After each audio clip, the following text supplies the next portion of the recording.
Good morning, happy Sunday. कसे आहे सगळे? जुनी गोष्ट आहे, मी सांगितलेली आहे एकदा, पुन्हा सांगते. एकदा एका जेलमध्ये प्रेसिडेंटची व्हिजिट असते. तर ते प्रेसिडेंट डिक्लेअर करतात की तिथल्या ज्या कैदी आहेत त्यांच्या ज्या काय मागण्या आहेत त्या सगळ्या पूर्ण करण्यात येतील.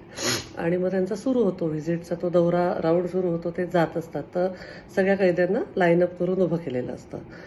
तर जसं ते सुरुवात करतात तसं एक कैदी म्हणतो की इथे खूप डास आहेत, तर इथल्या डासांचा काहीतरी बंदोबस्त करा.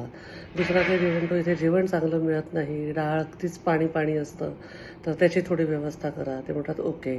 मग तिसरा कैदी म्हणतो की इथे आम्हाला खूप काम करावं लागतं, ते थोडंसं कमी केलं तर. असं एक एक जण सांगत असतात त्यांना. ते सगळ्यांना हो म्हणतात. थोडे पुढे जातात तर एक माणूस म्हणतो मला काहीच कंप्लेंट नाही आहे, सगळं सगळं चांगलं आहे, फक्त हा एक कागद आहे याच्यावर तुम्ही सही करावी अशी माझी इच्छा आहे. ते म्हणतात ठीक आहे. आता त्यांनी प्रॉमिस केलेलं असतं. ते तो कागद घेतात आणि त्याच्यावर काय लिहिलं आहे वाचतात.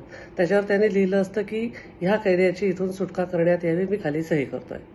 ते चुपचाप सही करतात. आपल्याला आयुष्यात दुःख आहेत, प्रॉब्लेम आहेत, सगळं माहिती आहे.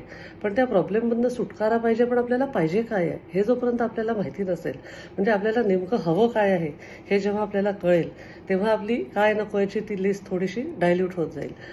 आजच मी आणि संदीप बोलत होतो की आयुष्यामध्ये श्रेयस तळपदेला जे काय झालं त्याच्यासोबत, तर तो म्हणतो मला एक पुन्हा देवाने चान्स दिला.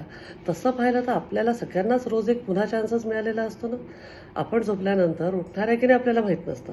पण जोपर्यंत आपल्याला झटका बसत नाही तब्येतीचा किंवा एखाद्या गोष्टीचा झटका बसत नाही तोपर्यंत आपले डोळे उघडत नाही. आपण रोज का व्हॅल्यू करत नाही आपल्या आयुष्याला किंवा आपल्या एक्झिस्टन्सला. म्हणजे काहीतरी झालं माझ्यासोबत, म्हणजे मला काहीतरी रोग डिटेक्ट झाला, त्यातनं मी बरा झाला म्हणजे देवाने मला एक आयुष्य दिलं, ही आपल्या सगळ्यांची एक कॉमन धारणा असते. पण तसं पाहिलं तर आपण जे सगळे आज हातीपायी धड किंवा तब्येतीने ठणठणीत आहोत, तर आपल्याला त्या बोनस मिळाल्याची किंवा त्याची जाणीव नाही आहे. थोडंसं एकदा आपण विचार केला की आपल्याकडे खरंच काय आहे आणि रोज एक ग्रॅटिट्यूड पे केला आणि बाप्पाला आपण थँक्यू म्हणतोच सगळे.